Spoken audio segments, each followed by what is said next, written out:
again, welcome to another week of Libertarians at Large. My name is Eric Rautzep, and this is where we discuss the week in news and express a libertarian point of view of the goings-on in our nation and abroad. We welcome your comments and questions in the chat box, so feel free to comment regularly. We may share your comment live on the air. This week, I'm joined with my fellow at-large member, Valerie Sarwak, and our special guest, Chase Oliver. How's everyone doing today? Hey, Chase. I'm doing fantastic. It's very warm and muggy down here in Georgia. Yeah, I'm sure. I have a sweater today.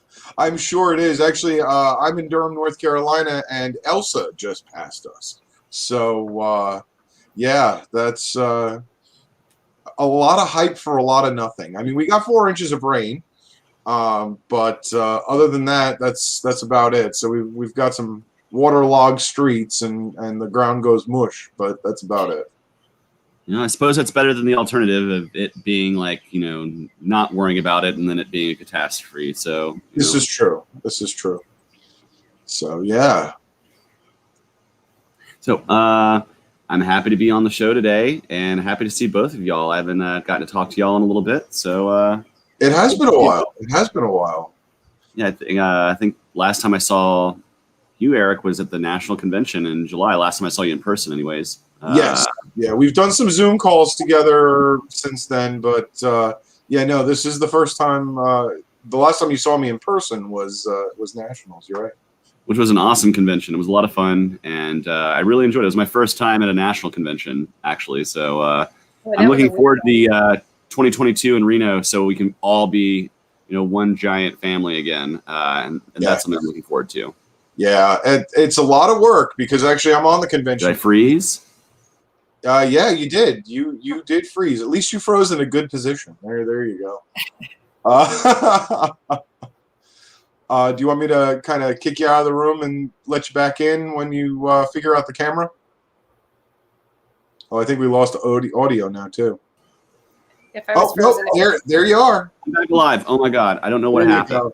Technology. I was talking about Reno and then I just frizzled out there. Yeah, you know, you're one of those extremists that we're censoring you. That's what it is. I'm here to expose you to all the extremist content. Yeah. Oh boy. Yeah, no, that's. But I hear that you got some great stuff going on in Georgia. Come on, tell us what. Oh yeah, so you know, Georgia, we have like the second most counties I think in the whole country. Like we got a lot of different counties, and we've been affiliating them left and right. And most recently, you know, I'm the chair of Libertarian Party of Atlanta, which is actually a local affiliate. But we have the 2 of the counties that are part of the metro Atlanta area, Fulton County, which is our most populated county in the state, and DeKalb County, which I think is like the second most populated. It's got to be right next door. They have both recently just affiliated. And I was happy to be at the first meeting of the Libertarian Party of DeKalb County. I know folks in Illinois say I say it wrong, but we say DeKalb down here, not DeKalb or whatever. But it was a fun first meeting. They got a great spot to meet at. It's a wonderful Irish pub.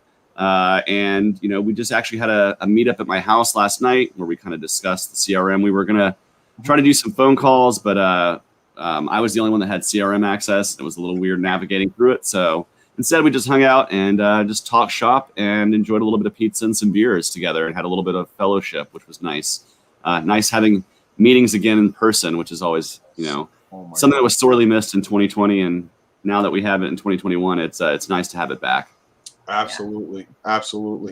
Yeah, no, I would love to see if we could all do one show for Libertarians at Large, because we're all over the country, but I would love to see if we can get a show where all 3 of us are like seated together and actually have like a seated hour-long show. That'd be a lot of fun. If you go right in, yeah, that'd be great. If you guys can get that together in Reno, it'd be amazing. Oh, absolutely. I think that's sit in on that. That's an absolute must. In front of a live studio audience. No canned laughter. No canned laughter. Yeah. So you got some great county stuff going on down there in Georgia, and there was a little birdie that was telling me that you're thinking about a run for U.S. Senate.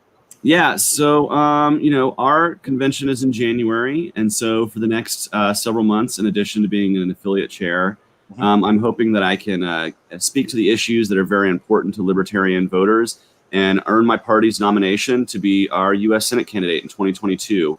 I was very happy, and honestly, I feel blessed that I got to run for Congress last year in the special election to fill the remaining term of John Lewis. And it allowed me to spread the liberty message to people who had really never heard it before. I got to run in the bluest district in the Southeast, maybe in the whole country, who knows. And it allowed me to speak to a mostly Democratic-leaning audience, many of whom had really never heard from a libertarian before. They had maybe heard about what they thought a libertarian was.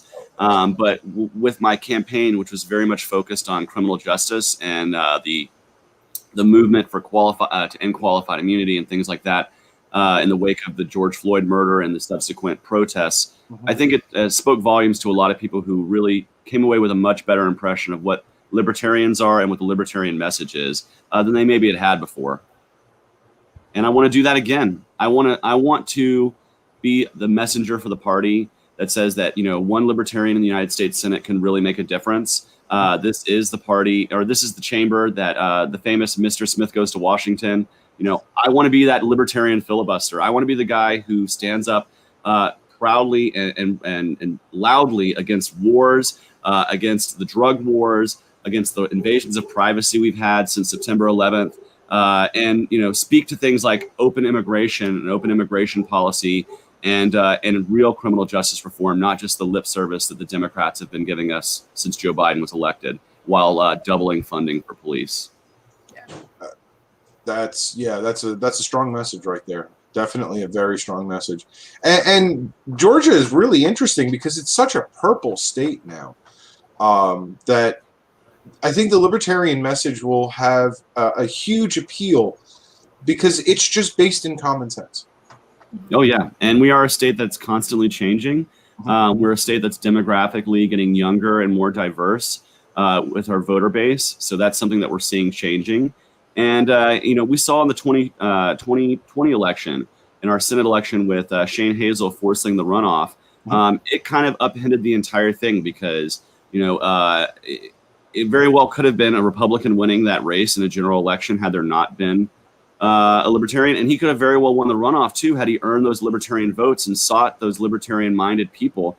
But what he did instead was kind of run away from us. Shane Hazel, our candidate, he invited him on his podcast and said, "Hey, David Perdue, come on and sell yourself." He did the same thing to John Ossoff, and Ossoff just didn't respond. But David Perdue agreed to come on, and then he saw Shane Hazel go one round with Rand Paul and realized, wow, this guy's a radical libertarian, and I don't think I can stand up to his questioning, and he chickened out. And I think a lot of voters who voted for Shane Hazel basically saw that and decided, I'm not going to vote for either one of these jokers, and it cost David Perdue that election, is basically how he ran that runoff campaign.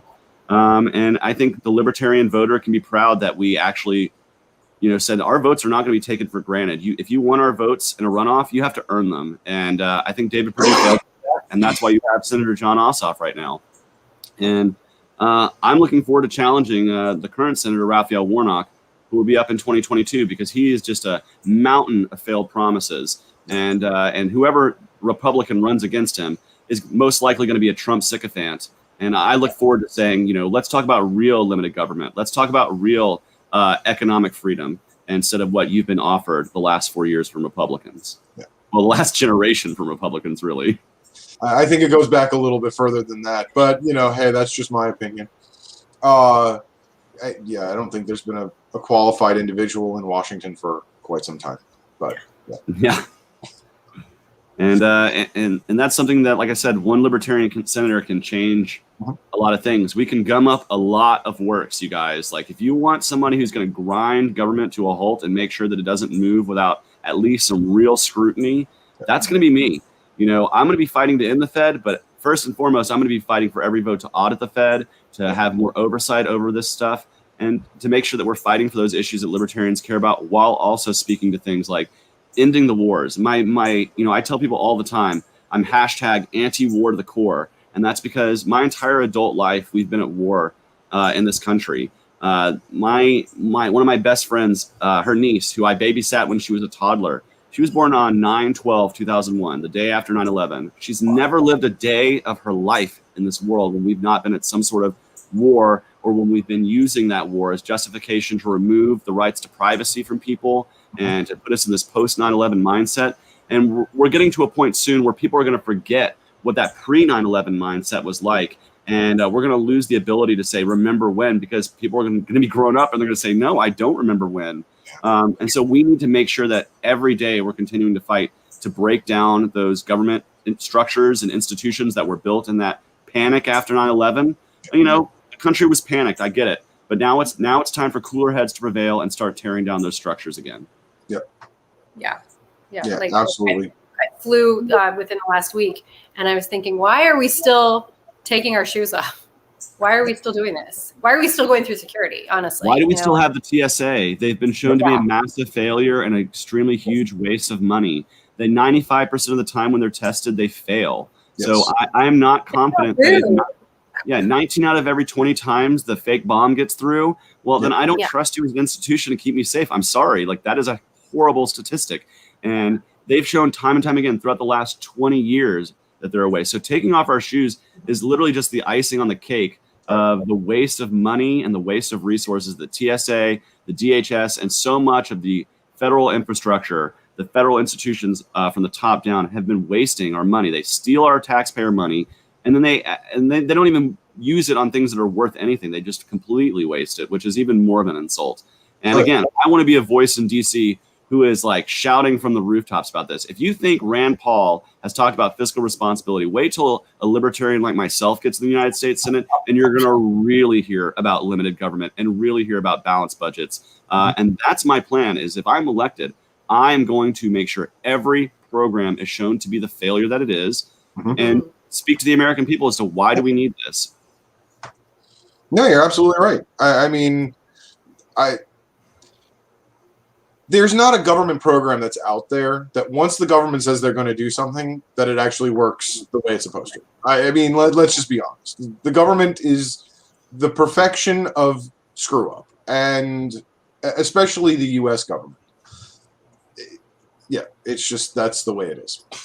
Yeah, there's no other way to slice it. There really isn't. Yeah, once you take an industry and you nationalize it, essentially what you do is you cease to make it an industry and you start to make it a taxpayer-funded jobs program. Yeah. Because no matter how inefficient and terrible it is, you know, those politicians, they want to keep saying, well, I created jobs or I have a great economy. And so they keep funding taxpayer money into this program, even though it's many times shown to be either a complete waste of money, or oftentimes there's redundancies throughout the federal government that if we just cut the redundancies out, you could just cut a significant slice of the pie right out of the federal budget right there. If we just paid attention to things that 2 or more agencies are doing at the same time. And that's just common sense solutions. That's something that we should be able to sell to every voter, be they a Republican, a Democrat, an independent, a libertarian, what have you, is that if we're going to have taxpayer funded programs at all, they need to at least be something that's being useful and not being redundant and used by like 2 or 3 or 4 organizations doing the same job. And then oftentimes coming up with different outcomes. Like, that's even crazier, right? Is like the infrastructure of the government is so huge. Like taxes, for instance, if you call the IRS helpline, they've done studies where they call the IRS helpline with the exact same information multiple times, and they get different answers from different agents because the tax code is literally so huge. No IRS agent, customer service agent on the phone, no tax attorney, no senator, nobody in the government is able to understand it all because it's too massive.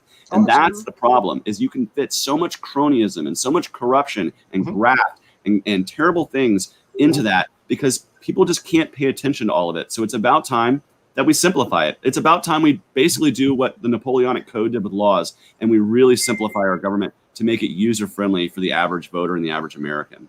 Oh, that's one thing that I've been talking about as a libertarian for a very long time. And when I ran for North Carolina State House, I talked about recodifying laws. And most people, unfortunately, looked at me like I had just come off the far side of the moon because they didn't understand what I was talking about until I actually started getting into the depth of it and really explaining it. But it's a much longer conversation, unfortunately, than the average political candidate really should be getting into. But it's definitely something that's exceptionally important.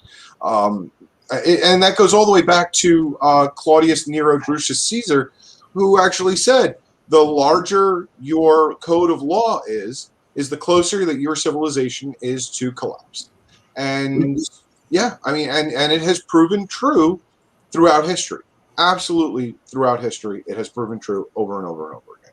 I feel like if you stacked all the laws, they'd be like several steps higher. Sorry, I didn't mean to interrupt you there, Valerie. Oh, it's okay. I can't remember if it was Kara Schull's actual town or somewhere close to her in Minnesota, but one of their city councils rewrites all of their laws every 2 years or every 5 years or something.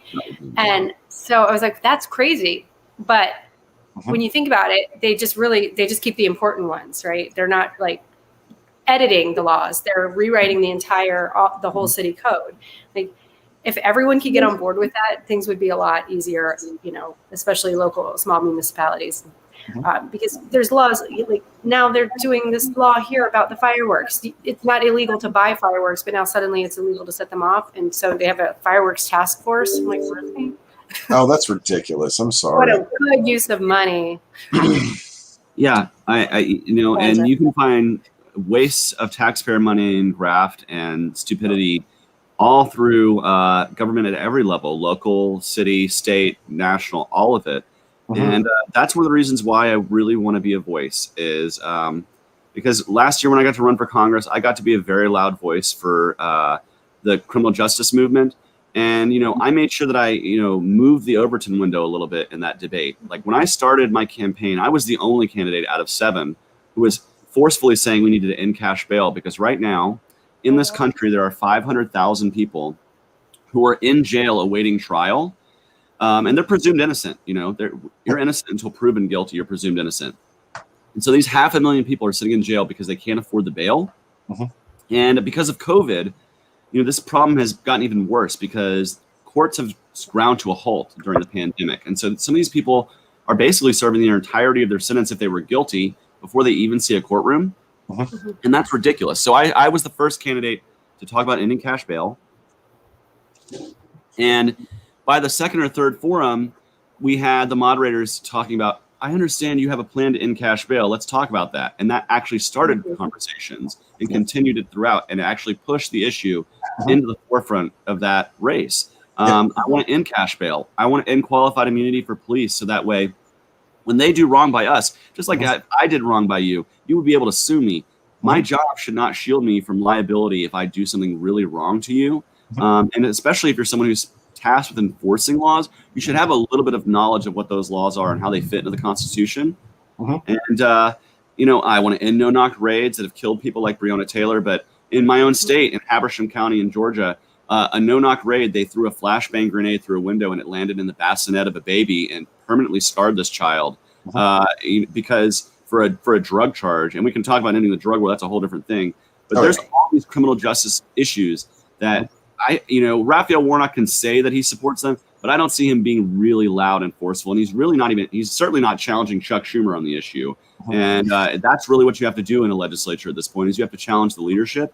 And if you're not willing to challenge the leadership of your own party or the opposition party or whatever, then frankly, you're a coward and you should not be serving your people, the people in your Senate, in the Senate. And that's what I want to be doing. I want to be somebody who goes to Chuck Schumer and says, why isn't there criminal justice reform on the table? Why are you being a political coward? Why can't you get it done? There's millions of people who marched in the streets last year for it in a pandemic. Why can't you get it done? Why are you so scared of Joe Biden? Why are you allowing him to double the cops budget when we ran on defunding these broken police systems that we have? We need a senator in Georgia who's not going to be afraid to challenge the norms, not going to be afraid to challenge the system. And you're not going to get that from a Republican or Democrat. You're going to get that from the Libertarian on the ballot. I am the sane choice in the 2022 election if I'm the Senate nominee. Really, whoever the Libertarian will be the more sane choice than Raphael Warnock and whatever Republican they happen to put up on stage. Well, you have me sold, Chase. Me too. Well, I'm sorry. I can go all day along on the things, but I do want to talk a little bit about Libertarian Party of Atlanta, my local affiliate. Let's bring all things back to, local government is the best government, right? And I'm proud that my affiliate, through a GoFundMe, I was able to raise over $2,000 to help the homeless. And I have not yet made my trip to Costco to actually build the kits for it, but I have all of it in a savings account ready to go. When I have a little bit of extra time, my work life has gotten insane. But in the next week or so, I should have time to go out and start making care packages for the homeless, because I believe in direct mutual aid. And I believe in being if you want to be a libertarian, you need to be someone in your community that people can look to and say, they're doing it where the government is failing. And so I'm hoping with providing help and just a little bit of love to about 100 people, we can start spreading that message piece by piece and show that the Libertarian Party is not just a party that is like, we're about economics and we're about property rights, but we're also about, asking people to take personal responsibility. And sometimes that means helping your neighbor when they're in need, providing them that cup of sugar when they come over. Yeah. That's those good old fashioned American values that I think, really human values that I think, are sorely lacking in our politics sometimes. And I hope to bring a little bit more heart to my affiliate. Well, it's great that your affiliate's doing it, and that is absolutely phenomenal that you guys raised over $2,000 to donate to supplies for the homeless. But charity really starts at home. When we were in Orlando, I had a great conversation about almost exactly this with a delegate from Colorado. His name is Martin Funkenhauser. Yeah, exactly. I'll never forget that name as long as I live, just because it's such a cool name. But he actually puts water bottles, socks, various other toiletries, a granola bar, all in paper bags, and he keeps about 10 of them in his car at all times. And if he sees someone panhandling at the side of the road, he gives them one. And because so many homeless people don't have access to clean water, they don't have the ability to brush their teeth, they don't have the ability to do this, that, or the other thing, and they never have clean socks. So I thought that was such an amazing idea. I actually do that myself now, because charity begins at home, and if we don't live what we say, then, well, we're just not doing it. So I saw Valerie's husband painting a bench the other day. So for our kids' school, it was like a mess, and he made all new boards, and the kids at the school put their handprints on it. That's awesome. That was really cool. It looks really nice. I was going to add to that, Evan McMahon, the chair of Indiana, he does these homeless kits as well. I'm confusing two people. Mike Shipley, wow, two different people. Mike Shipley does $5 Starbucks gift cards in his. So if there's a place where a person who doesn't have a house needs to use a restroom, and it says restrooms are for paying customers only, then they have the $5 gift card to go in and get a croissant or whatever, and also use the bathroom. That's just like a little more less dehumanizing by allowing somebody to go into a place where they would otherwise be said, well, no, you're not a paying customer. So just a little, like, if anybody wants to play along. So, a group of folks that if you ever want to hear about direct mutual aid and about how that can really help spread the message of liberty in your community, I recommend really anybody who was really involved in the Vermin Supreme campaign in 2020. His whole message, like his institute, they actually have, I just saw the Vermin Supreme Institute push that they have a mobile, like a pantry that they put out of someone's garage where, thanks to donations, anybody who needs food can just come up and grab some food. They even had fresh produce, things like that. So, I would say if you guys want to hear about some awesome stories of libertarians helping out people in the world, definitely look up the Vermin Supreme folks, because they got some big hearts over there. And, Evan does homeless outreach kits too, I see. That's awesome. So I feel like a lot of us libertarians do spread that message of mutual aid and charity in our communities. And LP Atlanta even, we do park cleanups once a month. We go out to a local park that we've adopted that is in downtown Atlanta. It's near the old Brave Stadium, which is now the GSU Stadium. And it's really a park that doesn't get a lot of love from the Atlanta Park Service. And so we go out and we make sure that we clean it up so that the kids in the neighborhood have a clean place to play, and so that our neighbors see that we're actually about helping each other and helping out where government often fails. And that's even at the simple picking up garbage at the local park. And I even walk down my road regularly when I walk my dog. I usually have gloves on and a bucket with me. I take all the garbage, just little bits of garbage. And if you just do that, be a visible force for good in your community. It's really hard for people to hate you when you're really helping people out. And that's one of the things that we as a third party have to break through. We have to break through that duopoly static of like, you're wasting your vote, or these people are weird, or whatever. And the way you do that is by being a positive force for good in your community. If we're just standoffish, like, you're not a real libertarian, and if you have that mindset, well, guess what? People do not come to you. You have to go to them. And that's one of the things that I think Spike Cohen is the VP candidate in the Jorgensen campaign in general. They travel all over the country to speak to people face to face as much as possible. And Spike Cohen's always about meeting people where they are. We have to, if you want to talk to African American crowds, you have to go to an African American community meetup and speak to them and most importantly, listen to them and know where they're coming from. That's how we're going to grow this party, is by positive and empathic outreach, rather. And I think that's a message that I want to do as an affiliate chair. I'm a member of my state XCOM, and hopefully, if the delegates at my state convention choose, I'll be that as a U.S. Senate candidate. Yep. That's awesome. Yeah, I mean, that all those examples that people are commenting, those are people making the difference by being part of the change, or as Spike says, they are being the power. And you're doing it down in Georgia as well, and that's awesome. I want to answer this one question, asking if there's any Latino libertarians who campaign for non-English speakers. Martha Bueno in Miami, get with her. Martha Bueno, is that her name? Oh, God, I'm terrible with names. Yes, and also on Tuesdays we have Libertanos Hispanos right here on LPTV. So make sure you check them out as well, because that's a weekly Spanish-speaking libertarian show broadcast on YouTube and Facebook. Fantastic. I am so not bilingual, so I am very much unilingual. But I'm glad that we have those resources. Yeah. I speak Estonian, a little bit of German, a little bit of French, and American Sign Language. And that's how it is. I feel like for every little bit, that's like half a language, so that's like 3. I feel like you got. There you go. Yeah, I'll take that. I'm trilingual. I only know all the baby signs that babies use, so I can tell you that I need more milk, or I need to go to bed or something. But that's about it. So the LP is more than just a party. Well, I'll tell you, Apple Ducky, we're the best party in town. So yeah, come on. Let me give a free plug. We're not just a party, but we're having a party for our 50th anniversary in Colorado. Get your tickets now. Look at you getting the plug in there.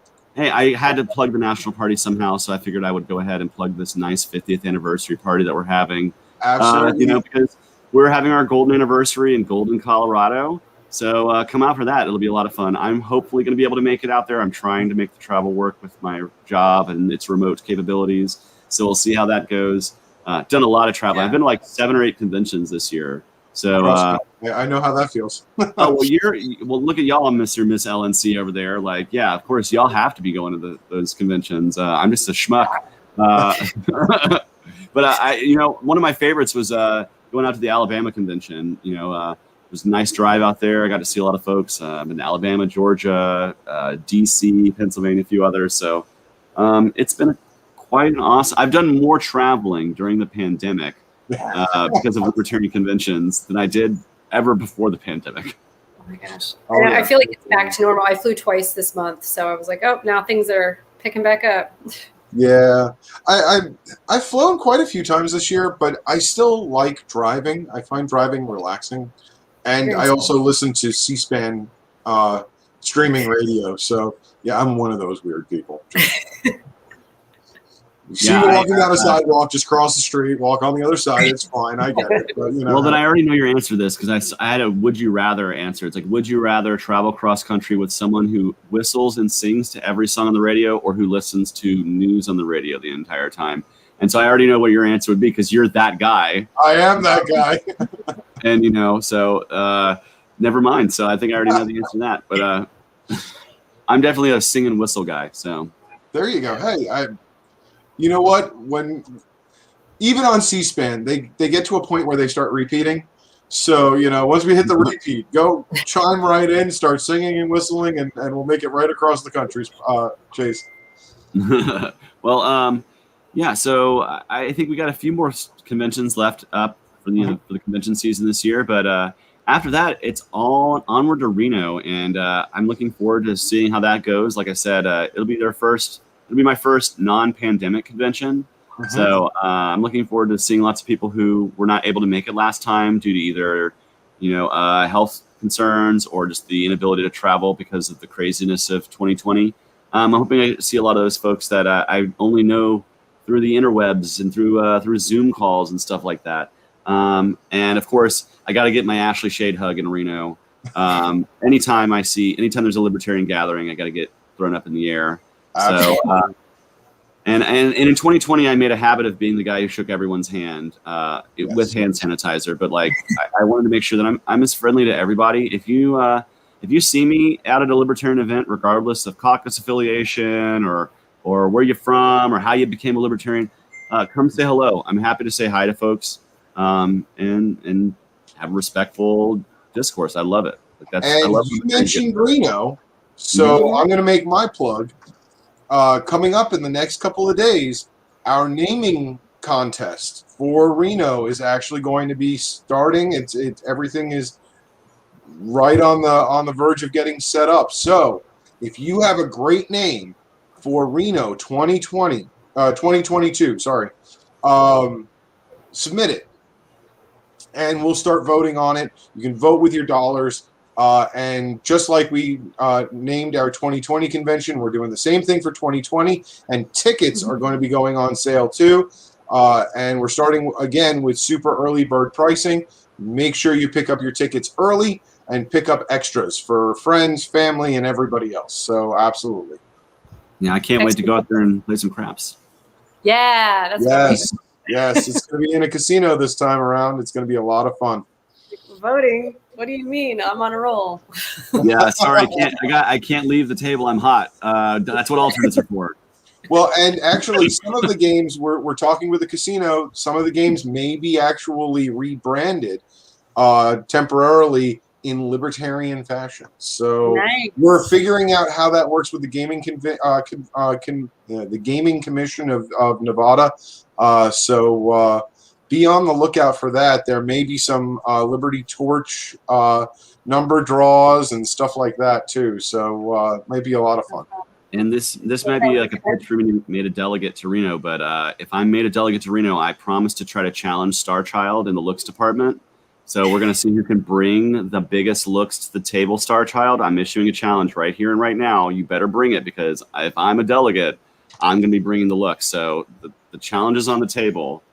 Bring your best, because yeah, I'm so ready for it. That's actually one of my favorite people I got to meet in Orlando was Star Child, who I had only previously known through just kind of like the libertarian circles online, kind of a thing. It was great to meet Star Child and all kinds of folks. But yeah, if I'm a delegate, I'm bringing the looks.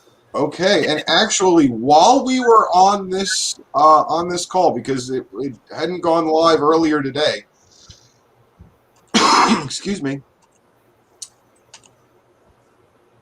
the theme contest has launched. Wow! So yeah, this is breaking news right here. You can go to lnc2022.com. That's Libertarian National Convention 2022.com/theme-contest, and you can actually make a donation with your proposed theme, your personal information for FEC filing, all the standard legal jargon and all of that stuff. Really exciting. I love to see that it's up and running. And yes, if you have the idea for Reno's convention theme, submit it here. So lots of fun. Breaking news, Libertarian Party. But you know what time it is for breaking news? Yes. We have the Washington Weekly News Quiz. Ha-cha-cha. Ha-cha-cha. There you go. Like it. Now I feel like I need a cigar. Okay. According to the White House, by the end of this week, roughly how My. Let me take another sip of water. Ooh. Roughly how many Americans will be fully vaccinated? My goodness. I don't know. So let's see. How many Americans are fully vaccinated? And we got what choices we got? 120 million, 160 million, and 230 million. So is this so I'm gonna I think 230 is too. I think 230 Yeah, 230 is way too high. Because that includes a lot of kids who aren't vaccinated yet. Yeah. I would argue 160 because I feel like maybe I think I think 160. Me too. Peyton says 120. Kevin says 120. Daniel's optimistic and says 230. Well, they did say it was 70%. I was reading all these things about how, I mean, Australia's on like a third week of lockdowns because only 9% of them are vaccinated. Yeah. I'm like, what Yeah, did we wait? Austria is only at 6%. I was shocked to hear that. And Japan's at 15%, and they're hosting the Olympics. Yeah. I work for an international company, and my office in the United States is the only one that's really back to work because, like, of the vaccination rates in our country. Yep. That are back to work in office. Most everybody else is still doing the remote thing. Yep. And that's because, vaccines just are not. I don't know what's going on around the world. They're everywhere. They're everywhere in Georgia. Like I live down the street from what used to be called North Lake Mall, and is now a vaccine distribution center. So that's what ours was at a mall. Yeah, that's where I got mine. But I think it's 160. I'm gonna go with 160 also. So we're okay. Let's go 160. Correct. White House Press Secretary Jen Psaki told reporters Tuesday that the U.S. is set to roughly have 160 million fully vaccinated Americans by the end of this week. Good job. Pretty good. Top national security officials briefed President Biden on Wednesday about the growing fallout from a rise in gun violence, white supremacist terror threats, or ransomware attacks. All right. Do they want to take away our guns? Do they want to continue to abuse our privacy and use white supremacy as an excuse? Or do they want to get more involved in our internet lives because of ransomware? All three are 100% plausible. I mean, all three look like total government overreaches that they're just waiting to use as excuses. I'm going to say maybe ransomware, because didn't he just get back from the G20 where they talked with Putin about all that stuff? And that's possible. Maybe that one. I don't know. Yeah, I want to say ransomware. That's just where my brain is. Because I feel like they've been having white supremacy and gun stuff every week. Every week. That's not. And it is ransomware. Top national security officials briefed the president about recent ransomware attacks likely conducted by Russian-backed hackers, according to the Washington Post. Mm-hmm. Yeah, but you're right. All three of them would have totally lined up because the government would have wanted to take away our rights on all three of those. Oh, don't worry. There will be a very expensive federal commission to investigate all three of those. Absolutely. Absolutely. What they're thinking January January 6th is going to cost what is it? 400 no. Million, probably. I'm assuming million at least. Yeah, it's way up there. Actually, they assume that approximately 1,500 people actually stormed, and it's going to cost something like $750,000 per person. What? To actually investigate how this all happened. Yet again, government doing something that the private industry would do for 1/5 the price. Oh, absolutely. Investigate their own. And actually, there are still people in Congress that are afraid of going back to Congress because of the traumatic events that occurred that day. Well, I will say I do love the irony of one of my lovely Georgia congressmen who was like, "Oh yeah, it was just like a regular tourist day at the Capitol." But he's also one of the guys like shoving the furniture up against the door with the Capitol Police to bar the door to keep people from getting in. And there's a great meme out there of like him shoving the furniture against the door. It's like, this is just a regular day at the Capitol. Yeah. So yeah, okay, that's a little extreme. No, I don't think anyone actually believes that was a regular day, and if he actually does, I believe the truth falls somewhere in the middle between the storming of the Bastille and a normal tourist day at the Capitol. Somewhere betwixt those two. Yeah, somewhere. So a very large gap. Yeah, in the middle there. I don't think it's very much for me to get. It's not going out on a limb to say that. Oh yeah. Former President Donald Trump announced Wednesday that he will be suing several of the largest companies in which industry? Social media, voting machines, or New York City real estate? Again, all three of these seem very plausible. Social media. Yeah. He's so funny. That's the thing he cares about the most. Let's be real. Yeah, I know. Well, okay, let's be honest. He's probably going through withdrawal because how long has it been since he's been actually allowed to send out a tweet? I mean, come on, let's have a little bit of a heart here. I mean, if anything, this is proving that drug addiction is actually a psychological aspect, and we need to end the drug war right now because Donald Trump has proven that social media is the 21st century drug. So I do like to think that he somehow has like several sock MAGA accounts that he just like screeches from, like just build the wall in all caps. And I do imagine that he types like this on a keyboard.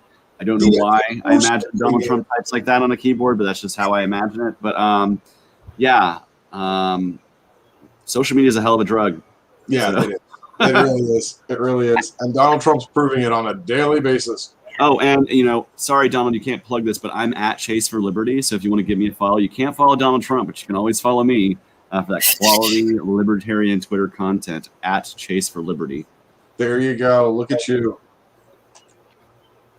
U.S. Senate candidate and hillbilly LG author DJ Vance apologized this week for prior anti-Trump comments. In which state is Vance running? Pennsylvania, Ohio, or Iowa?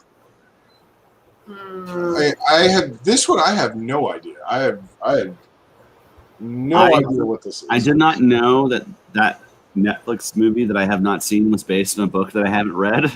Yeah, yeah. So, and I hear hillbilly, and I think like hillbilly is like I'm from Tennessee originally. Like I can comfortably call myself a hillbilly because my people are mountain people. But like Iowa's like corn country. Iowa's not really like maybe Pennsylvania. There's mountains in Pennsylvania. Yes, my family's from Pennsylvania, and I call them hillbillies. So that's where I was going. Like my whole family's a bunch of hillbillies. Yeah, based on the number of hills in the other places, I'm gonna guess it's Pennsylvania, just because they have mountains there. And if you wrote a book about hillbillies, there should be hills. So I'm guessing Pennsylvania. You know what? There's logic there. I like that. Okay, we'll go with Pennsylvania. No. Ohio. Oh man. The Rust Belt. Oh my gosh. Well, I look forward to. We were getting our lifelines too late. We were getting our lifelines too late. That's sorry, Sam Robb. Pittsburgh isn't part of the hillbilly part. Yeah, there you go. Yeah. Pittsburgh is part of the the confusing streets to get through to get to your convention hotel part. So I was riding in a car. I'm like, oh my God, these streets are so like, and I'm from Atlanta. Like I'm used to narrow, horribly constructed streets, but there was so much construction going on. It was like everything was detouring and snaking through everything. And some of those streets go darn near vertical. It's a weird, but I love it. It was a beautiful city. It is. It really is. I got to fly in over the baseball and football stadium, and there was a baseball game going on. And so it was very cool to fly over that and see that as I was coming on into the city. Yep. But Pittsburgh is one of the largest cities in Appalachia. There you go.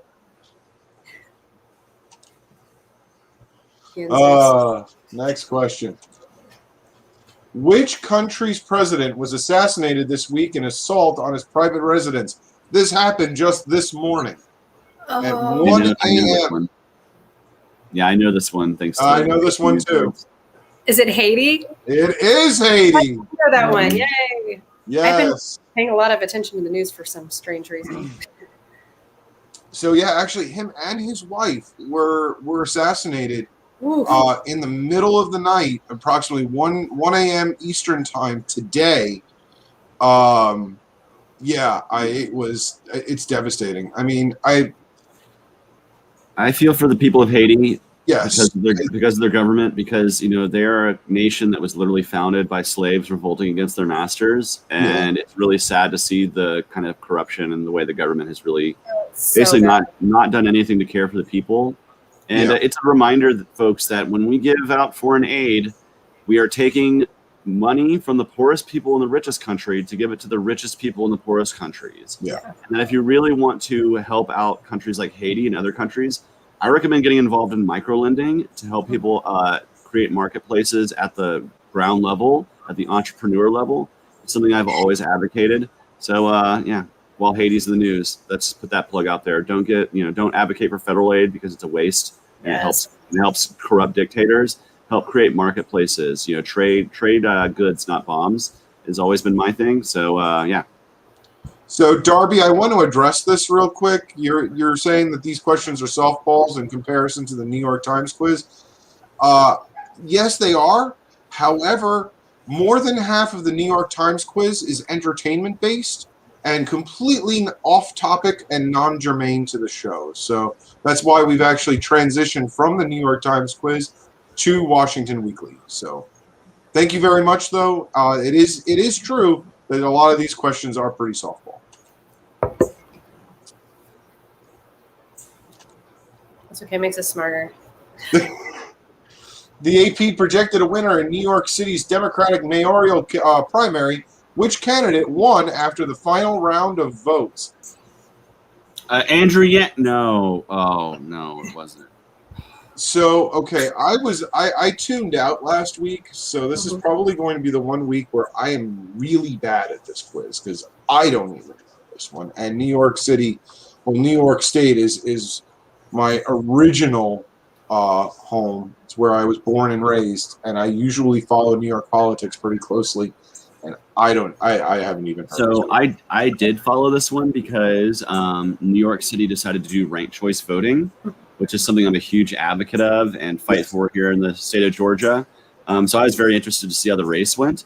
Now, they did kind of screw it up at first because they had like a sample election to test their election tabulation, and they forgot to take that 130,000 sample votes out of the original tabulation. So that kind of caused a little kerfuffle there. But I believe it was Eric Adams who's come away with just over 50% of the vote. Yep, and actually the audience agrees. Adams is the correct answer. So if you say it and our audience says it, yep, there we go. Brooklyn Borough President Eric Adams is the winner of the New York City Democratic mayoral primary. He's going against Curtis Silva, who's the guy for the Guardian Angels. So that'll be an interesting debate to watch. Yeah. As long as it's not de Blasio. I mean, let's be honest. De Blasio was a terrible mayor. Yeah. De Blasio is probably the first mayor of New York that I can actually say was worse than David Dinkins. I'm sorry. It's all was horrific for that city. It's all Yankee politics to me. And that's why I'm a Mets fan. It's hey.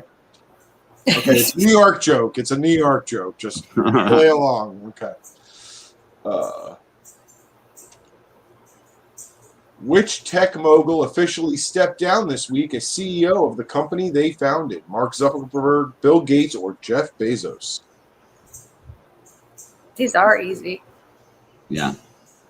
It's I said these are easy. Yeah. It's okay. Jeff Bezos, right? It is Jeff Bezos. So someone was mentioning to me that like Jeff Bezos, he's trying to go to space, and now they're saying Richard Branson's trying to beat him there. And I was like, meanwhile, Elon Musk is like building his own Iron Man suit in the garage. Like, yeah. Well, I mean, hey, he wants to go up in his own spacecraft and be the first of the CEOs that own space companies that actually go up in their own rockets. So I look forward to this free market competition of space travel. Oh, it's necessary, and actually, Elon Musk just announced today that with the trials and the development and testing of Starship, which is currently using the Raptor engine, they've now figured out how to make Raptor even more powerful while keeping it the same exact size. So Raptor 2.0 is coming out, and it's going to be anywhere between a 25 and 50% increase in power, which will actually make this by far the most powerful rocket that has ever left Earth's atmosphere.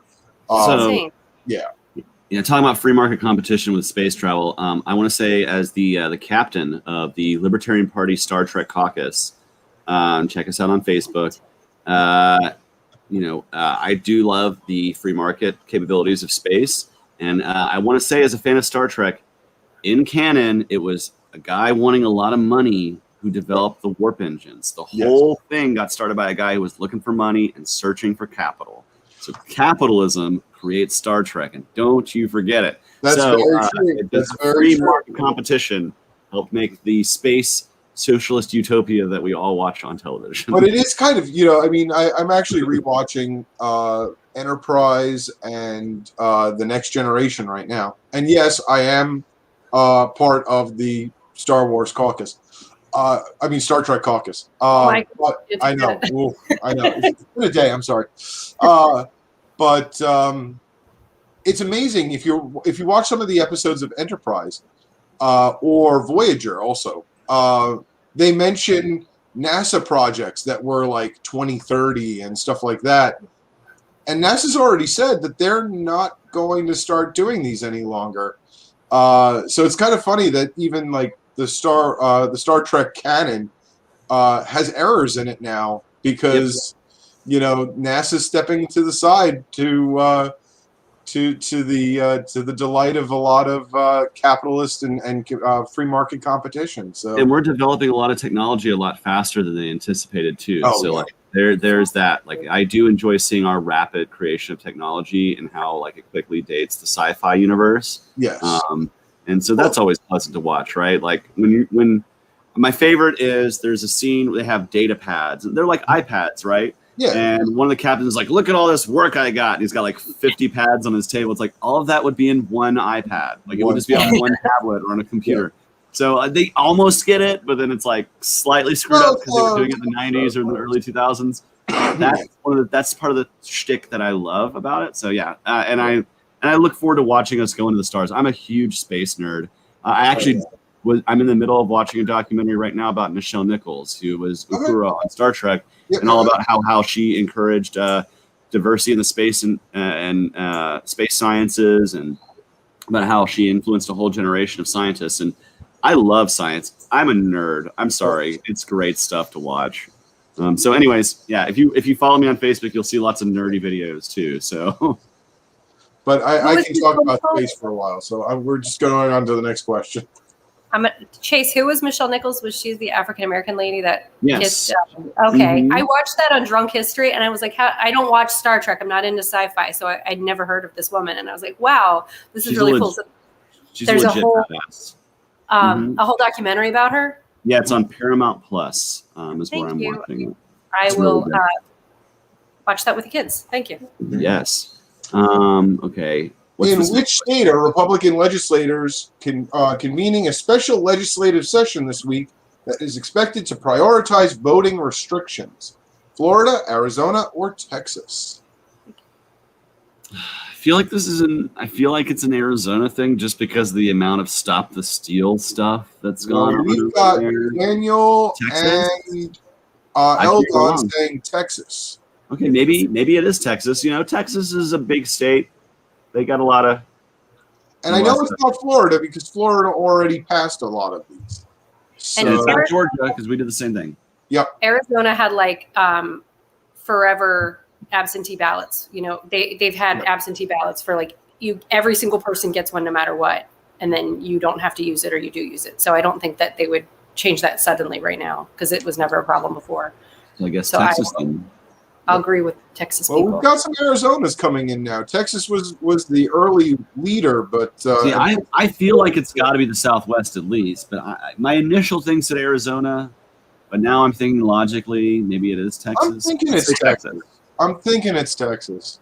Arizona's a weird place, but Oh, it is. Oh, it is. All let me right. see what It other is states. Texas.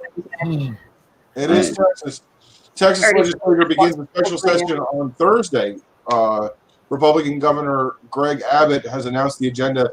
The Texas Tribune reports it includes 11 issues that largely appeal to conservatives, including restrictive voting bills that would overhaul the state's elections. That is insane.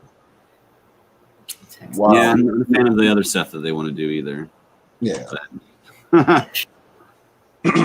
According to an upcoming, well, actually, did we want to talk about that a little bit more, or did we just want to kind of push on? Honestly, we can talk about it or not. I think it's kind of stupid for them to be calling a special session to do something. Oh, absolutely. Like, totally agree. special sessions are meant for emergencies, not for, hey, we didn't get our way in May, so now we're going to force everybody to meet so we can pass these things. That's not really how government should be run. And it's basically, Republicans basically admitting that we're not going to come to the table, we're not going to form coalitions, and we're not going to get things done in a bipartisan manner. And it's a sad state of affairs. And again, one more reason why you should join the Libertarian Party of Texas and support their candidates in elections. So that way we can break down the duopoly in the state of Texas and all over this country. Yes. That's all I got to say. Totally agree. According to an upcoming book in a 2018 conversation with his chief of staff, John Kelly, then President Trump praised which dictator? Adolf Hitler, Mao Zedong, or Joseph Stalin? Maybe he was. I feel like he's like, Stalin had great fashion sense, wonderful facial hair, beautiful.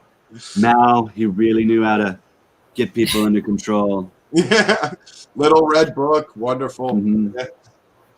I heard Hitler. I heard he liked dogs. He's a vegetarian. Very nice. Yeah. I'm sure. See, all of those things you could sound very plausible. Yeah. Plausibly stupid. Oh, yeah. I want to say Stalin only because of how much his party rails against like calling everyone commies. Yeah. So I want to say it was Stalin just because that's the most hilarious. You know what? And Stalin is my. Well, you know what? He loves Kim Jong-un though, so maybe he's thinking Asian communists. Mao Zedong, like maybe he's like Mao's a great guy. But They all look the same. looking at the public comment, everyone's saying Stalin. So let's go Stalin. Let's go Stalin. Put Stalin and let's say Stalin. No, it's not. It is Adolf Hitler. Vegetarian. Vegetarian. Wow. Great artist. While on a 2018 trip to Paris to commemorate the World War I armistice, then President Donald Trump reportedly responded to Chief of Staff John Kelly's explanation of who the allies and adversaries were in both world wars. Hitler did a lot of good things. Don't take that one Wow. out of context. That's a quote, not a statement from Eric Raudsep, LNC member. No, not reading. This is me reading the screen right here. Okay, no, this is not. I'm but that's. yeah. No, Wow. I can't believe. I really feel like my impression was not that far off from exactly how he was. Like probably Treaty of Versailles. I mean, yeah, it was crap. Great guy. I Great. mean, wow, this is geez. Yeah, okay. I love that John Kelly had to give him a history lesson in both world wars on the flight. Yeah, actually, that we kind of glossed over that, didn't we? I can't believe that. Oh my Lord. Okay. Last question, because if we get better than that after this one, I don't know. Absolutely. His Twitter back. Right? Oh yeah, right. Research from which country found major success after the country shifted to shorter hours and a 4-day work week? New Not Zealand, the United Norway, States. and Iceland. New Zealand, Norway, or Iceland. That seems like I a don't know what I feel like. Scandinavian thing. Yeah, I feel like it's kind of Scandinavian, but I also feel like New Zealand has a millennial prime minister, so like maybe that fits there. Like, I don't know. I don't know. Maybe I know what. I don't feel like it's Iceland. I feel like it's either Norway or New Zealand for some reason. I'm getting an N feeling in my brain. All the answers are different. Yeah, there's no consensus with the answers whatsoever. So we want to go Northern Hemisphere or Southern Hemisphere? And well, actually, Norway is starting to develop a little bit of a lead right now as far as the poll the audience. But New Zealand is also right on Norway's heels. The one thing I think is that we can agree that Iceland is probably not it as far as the audience participation goes. Well, do we want to like go visit the Vikings or visit the Hobbits? Because I would say, based on that, I like New Zealand better. Like New Zealand sounds more where I'd rather visit, so that's where I'm going to go, I guess. New Zealand. You go New Zealand? What are you saying, Valerie? I could go either way, but Norway was my first thought. But Chase's reasoning makes sense because, like, what's her name? Jacinda, right? Hobbit? Yeah. No, Jacinda, the prime minister. She's like hip and cool, and telling people to go outside instead of being in the office. So are we going to New Zealand? Yeah, let's do it. Go ahead. No, it was Iceland. Oh, wow. It was Iceland. Wow. Carol, you're the only one that was saying Iceland. And you are awesome and fabulous. Yes, you are awesome and fabulous because you were the only one who was getting the right answer. Look at you. I don't know why it doesn't do that. Yeah, so we got a 70. Considering I haven't read the news all week because I've been super busy at work, I feel like I did a pretty good job there. There you go. So that brings us to the end of the show. Any last comments, any last remarks before we wrap it up here? No. Well, I can just say that I hope everybody has a wonderful evening, and I hope that as we libertarians continue to gather together, local, state, national level, that we all come to each other with a little bit of love and empathy in our hearts and recognize that there are going to be differences amongst people. And that doesn't mean we're any less libertarian. In fact, having such a diverse gathering of people in a political party makes us all more libertarian. And that's the message that I would leave with us, is that we need to love each other a little bit more so that way we can combat the state together in a way that makes sense. So, yeah, fight with empathy. I love that. Fight with empathy. That's the quote of the night right there. Fight with empathy. I love that. Valerie, anything to add? Not really, no. Affiliate support contest is over. We are working on getting those boxes out, and we're going to be launching our summer contest, which started a little bit late because there was some, things happening in the LNC. But I think next week it should slow down a bit, and we'll get that next contest launched. And it actually has something to do with kind of what Chase was talking about earlier, getting out in your community and being present for your neighbors, your children, your friends, family, whatever. So that'll be a cash prize contest coming up. Very nice. And I already pitched everything I needed to pitch for Reno 2022. So on that note, I'm going to say good night, everyone, and we will see you next week with another amazing guest and your Libertarian at Large representatives. Have a great night and see you next week. Peace, love, and liberty. Thanks, Chase.